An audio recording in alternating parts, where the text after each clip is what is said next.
हरे कृष्ण। जय भोलेनाथ। आप सभी का दिन शुभ और मंगलमय हो। आज सुनिए फाल्गुन मास महात्म्य का दूसरा अध्याय। इससे पहले की कथा सुनने के लिए आप सबका बहुत बहुत आभार। गौतम मुनि ने जब राजा को बताया कि वह शिवरात्रि उपवास करके भगवान शिव का महोत्सव देखकर लौटे हैं और उन्होंने मार्ग में एक अद्भुत आश्चर्य की बात देखी, तब राजा ने पूछा, हे ब्राह्मण, आपने मार्ग में कौन से आश्चर्य की बात देखी और कहाँ देखी, वह मुझे भी बताइए। तब गौतम जी कहने लगे, राजन, गोकर्ण से आते समय एक स्थान पर दोपहर के समय मुझे एक स्वच्छ सरोवर दिखाई दिया। वहां जल पीकर मैंने रास्ते की थकान दूर की और घनी और शीतल छाया वाले बरगद के नीचे विश्राम किया। उसी समय थोड़ी ही दूर पर मैंने एक अंधी, बूढ़ी और दुबली पतली चांडाल को देखा। उसका मुंह सूख गया था, उसने कुछ भी भोजन नहीं किया था और वह अनेक प्रकार के रोगों से पीड़ित थी। उसके सभी अंगों में कोढ़ के घाव हो गए थे और बहुत से घावों में कीड़े भी पड़ गए थे। उसकी कमर में पीप और रक्त से सना हुआ एक फटा पुराना वस्त्र लिपटा हुआ था। उसे उस दशा में देखकर मुझे बहुत दया आई और उसके मृत्युकाल की प्रतीक्षा करता हुआ मैं क्षण भर वहीं बैठा रहा। इतने में ही भगवान शंकर के पार्षदों द्वारा लाया जाता हुआ एक विमान मैंने देखा, जो अपनी किरणों से आकाश मार्ग को प्रकाशित कर रहा था। और तब मैंने शीघ्र ही समीप जाकर आकाश में खड़े हुए उन शिवगणों से पूछा, आप लोगों को नमस्कार है। मैंने आप लोगों को पहचान लिया है। आप सभी महादेव जी के चरणों के सेवक हैं। आपने इस समय जो यहाँ आने का कष्ट उठाया है, वह आपकी यात्रा संपूर्ण लोगों की रक्षा करने के लिए हुई है, या आप लोगों को कोई विनोद सूझा है? कृपया करके मुझे बतलाइए, आप यहाँ किस लिए पधारे हैं। तब शिव जी के दूत बोले, मुने, यह सामने जो बूढ़ी चांडालनी मर रही है, इसी को ले जाने के लिए भगवान शिव ने हमें आदेश दिया है। यह सुनकर मैंने पूछा, अहो, यह महापापिन आत्मा घोर चंडालनी इस दिव्य विमान पर बैठने की अधिकारी कैसे हो सकती है? यह तो जन्म से लेकर जीवन भर प्राय अपवित्र में ही डूबी रही, पाप मगन हो पाप का अनुगमन करने वाली है। इस दुराचार को आप लोग शिवलोक में क्यों ले जाना चाहते हैं? इसने तो कभी भी शिव जी का पंचाक्षर मंत्र तक नहीं जपा, शिव जी का पूजन नहीं किया और ना कभी भगवान शंकर का ध्यान किया है। सत्संग से सदा दूर रहने वाली इस अत्यंत क्रोधी स्वभाव वाली स्त्री को आप लोग भगवान शिव के लोक में कैसे ले जाना चाहते हो? अहो, ईश्वर की इस लीला का रहस्य देहधारियों की समझ में आना कठिन है, जिसमें पाप आत्मा प्राणी भी दया करके परम पद में पहुंच जाते हैं। मेरे ऐसा कहने पर देवादिदेव भगवान शिव के दूत इस प्रकार कहने लगे, हे महामते, यह कर्मों के परिपाक से प्राप्त होने वाली गति देखो, जो कि एक नीच से नीच नारी भी आज रोग शोक से रहित परम धाम पर आरूढ़ हो रही है। इसने पूर्व जन्म में अन्न दान नहीं किया था, अतः भूख प्यास आदि कलेश से यहाँ पीड़ित हो रही है। इसने जो मदिरा के नशे में अंधी होकर बड़ा भयंकर पाप कर डाला था, उसी के फल से यह जन्म से ही अंधी हो गई है। पूर्व जन्म में इसने जानबूझकर गाय के बछड़े को खाया था, इसीलिए इस जन्म में यह अतिशय निंद चांडाल हुई। इसने सदाचार का मार्ग त्याग कर पूर्व जन्म में व्यभिचार के मार्ग को अपनाया था। उसी अकथनीय पाप से इस जन्म में यह दुराचार और दुर्भाग्यवती हुई है। विधवा होकर भी इसने दूसरे पति का आलिंगन किया। उस महान पाप के कारण इसके शरीर में कोढ़ के बहुत से घाव हो गए हैं। इसने काम वेदना से व्याकुल होकर स्वेच्छा अनुसार शूद्र से रमण किया था। उस पाप के कारण इसे महारक्तपीप और कोढ़ से पीड़ित होना पड़ा है। इसने कभी भी उत्तम व्रतों का पालन नहीं किया, यज्ञ पूजा नहीं की, कुआं आदि खुदवाने या बगीचा लगाने का काम भी नहीं किया। उसी पापों से यह सब प्रकार के भोग साधनों से रहित होकर दुख पा रही है। पूर्व जन्म में इस मूर्ख स्त्री ने मदिरापान किया था, उस पाप से यह महाक्षमा की पीड़ा और हृदय शूल से तड़प रही है। मुनि श्रेष्ठ, विवेकी महात्मा यहीं पर सब मनुष्यों में उनके संपूर्ण पाप चिन्ह देखते हैं। यहाँ पर जो बहुत से रोगों द्वारा पीड़ित है और पुत्र तथा धन से हीन है, जो दुष्ट लक्षणों से कलेश पाने वाले और लाज छोड़कर भीख मांगने वाले हैं, वस्त्र, अन्न, पान, शय्या, भूषण और अभ्यंग आदि से वंचित, कुरूप, विद्याहीन, विकल अंगों वाले अर्थात लूले लंगड़े आदि कुत्सित भोजन करने वाले, दुर्भाग्यवान, निंदी और दूसरों के सेवक हैं। यह सभी अपने पूर्व जन्म में बड़े भारी पापी रहे हैं। इस प्रकार यत्न पूर्वक विचार करके और संसार के मनुष्यों की दशा देखकर विद्वान पुरुष कभी भी पाप नहीं करता। अगर करे तो वह आत्मघाती है। जीव का यह मनुष्य शरीर अनेक प्रकार के सत्कर्मों का एकमात्र साधन है। इसके द्वारा सदा शुभ कर्मों का ही सेवन करें। पाप कर्मों को सदा के लिए सर्वदा सर्वथा त्याग दें। सुख की इच्छा रखने वाले को पुण्य करना चाहिए। मनुष्य का यह शरीर अत्यंत दुर्लभ है। इसे पाकर जो कोई भी अपना हित चाहने वाला मनुष्य एकमात्र भगवान शिव की शरण लेता है, एक चित्त होकर उन्हीं का ध्यान करता है, वह समस्त पापों से तर जाता है। पहले इस दुराचार स्त्री के मुख से असावधानी में शिव जी का नाम उच्चारित हुआ। श्री गोकर्ण क्षेत्र में शिवरात्रि को उपवास करके रात में इसने जागरण किया और शिव जी के मस्तक पर बिलपत्र चढ़ाया है। उसी का जो उत्तम फल है उसे यह आज भोगने जा रही है। यह सब तुम अपनी आंखों से देख रहे हो। गौतम जी कहते हैं, राजन, इस प्रकार कहकर उन शिवदूतों ने उस चांडाल की योनि से जीव को खींचकर उसे दिव्य तेज संपन्न कर दिया। उस नारी को दिव्य शरीर की प्राप्ति हुई और वह तेज की राशि से उदास हो उठी। इसके बाद भगवान शिव के दूतों ने प्रसन्न होकर उसे विमान पर बैठा लिया। वह परम उदार रूप और लावण्य से सुशोभित तथा दिव्य रूप धारण करने वाली हो गई। उसकी देह से सब और दिव्य सुगंध और दिव्य प्रकाश फैल रहे थे। वह विमान पर बैठी हुई शिवजी के चरणारविंद का स्मरण कर रही थी। उसे वे पार्षद भगवान महादेव जी के पास ले गए। उस समय सब लोकपाल आश्चर्यचकित होकर यह सब देख रहे थे। राजन, गिरिजापति भगवान शंकर के प्रति लेश मात्र भक्ति का यह अत्यंत आश्चर्यजनक महात्म्य मैंने तुम्हें बताया है, जो समस्त पाप राशि का नाश करने वाला है। राजा ने पूछा, भगवान परमेश्वर शिव का यह उत्तम लोक कैसा है? अगर आपकी मुझ पर दया है तो मुझे शिवलोक का भी लक्षण बताइए। तब गौतम जी बोले, राजन, ब्रह्मा आदि देवेश्वर के लोकों में भी जो अत्यंत दुर्लभ आनंद है, वह जिस दिव्य धाम में नित्य निरंतर विद्यमान रहता है, वही परमेश्वर शिव का लोक है, जहाँ सब लोकों को लांग कर जाना होता है, जिसमें दिव्य प्रकाश स्थित है तथा जहाँ अविद्या में अंधकार का कहीं लेस मात्र भी संयोग नहीं है, वही परमेश्वर शिव का लोक है। जहाँ काम, क्रोध, लोभ और मद आदि विकार निवास नहीं करते और जहाँ जन्म आदि अवस्थाएं नहीं प्राप्त होती, वह परमेश्वर शिव का लोक है। जो लोग भगवान शिव की भक्ति से परिपूर्ण हैं, वे ही उस दिव्य धाम में जाते हैं। जो भगवान शंकर की कथा सुनने और कहने में प्रसन्नता का अनुभव करते हैं, केवल शांति में जिनकी स्थिति है और जो सब प्राणियों के अकारण सहृद और मोह रहित हैं, वे संसार चक्र को लांग कर भगवान शंकर के आनंदमय धाम को पाकर सुखी होते हैं। राजन, इस प्रकार तुम भी गोकर्ण क्षेत्र में भगवान शंकर के स्थान पर जाकर उनके दर्शन से समस्त पाप राशि का निवारण करो और धन्य धन्य हो जाओ। वहाँ सब समय में स्नान करके महाबल शिव की पूजा करो और शिव चतुर्दशी को एकाग्रता पूर्वक उपवास करके रात्रि में जागरण तथा बिलपत्र द्वारा भगवान शंकर का पूजन करो। इससे तुम सब पापों से मुक्त होकर शिवलोक को प्राप्त हो जाओगे। ऐसा कहकर मुनिवर गौतम प्रसन्नता पूर्वक मिथिलापुरी को चले गए और राजा मित्र से गोग क्षेत्र में आ गए। वहाँ महाबल नाम से प्रसिद्ध महादेव जी के दर्शन और पूजन करने से उनकी समस्त पाप राशि धुल गई। उन्होंने भगवान शिव के परम धाम को प्राप्त कर लिया। जो मनुष्य भगवान शिव की इस मनोहर कथा को प्रतिदिन भक्ति पूर्वक सुनता अथवा सुनाता है, वह भी परम गति को प्राप्त होता है। श्री सूत जी कहते हैं, भगवान शिव गुरु हैं, शिव देवता हैं, शिव ही प्राणियों के बंधु हैं। शिव ही आत्मा और शिव ही जीव हैं। शिव जी से भिन्न दूसरा कुछ भी नहीं है।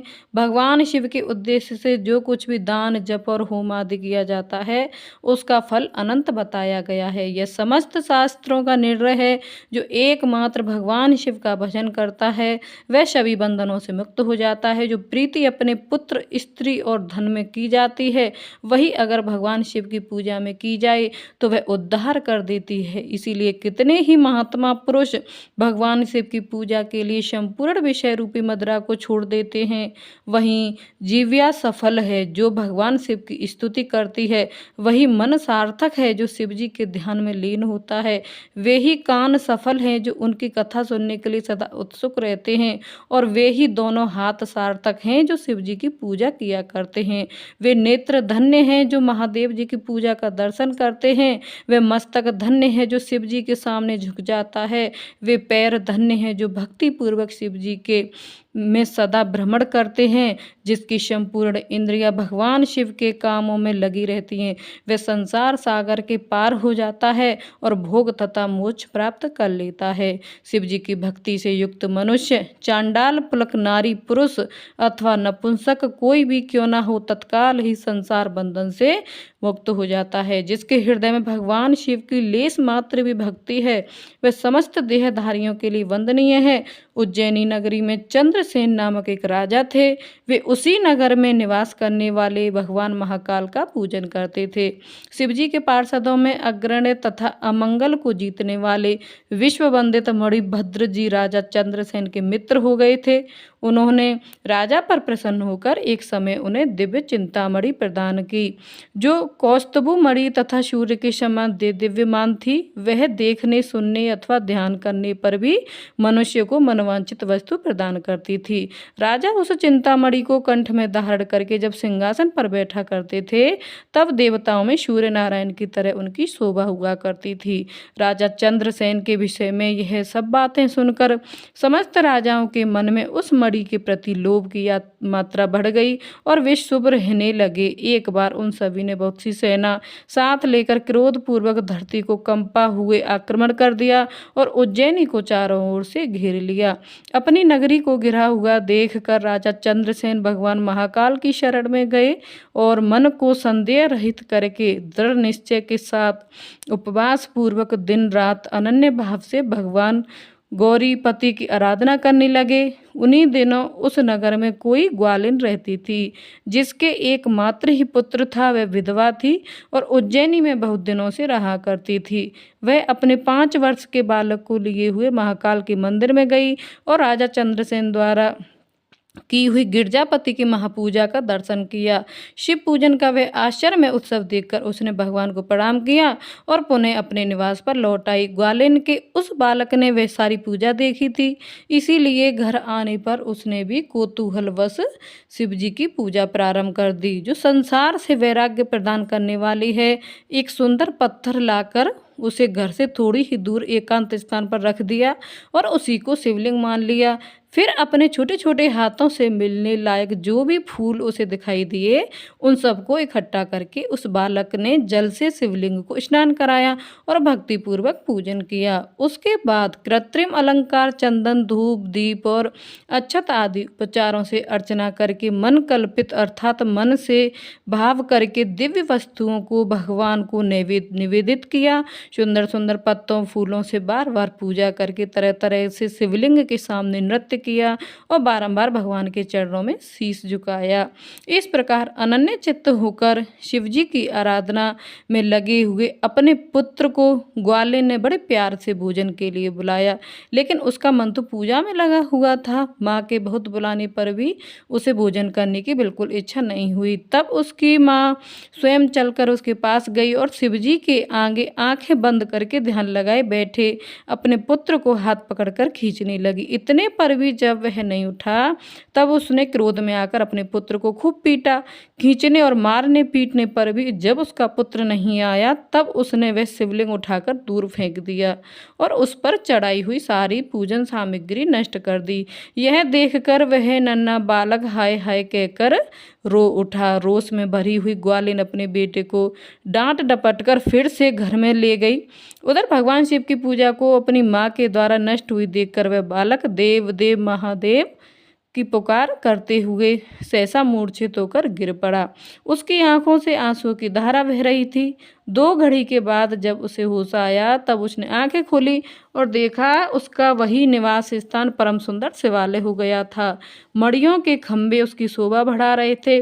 उसके द्वार किवाड़ और सदर फाटक सब कुछ सोने के बन गए थे। वहाँ की धरती बहुमूल्य नीलमणि और हीरों की वेदिका से सुशोभित थी। यह सब देखकर वह बालक सहसा उठा और हर्ष से परमानंद के समुद्र में निगमन सा हो गया।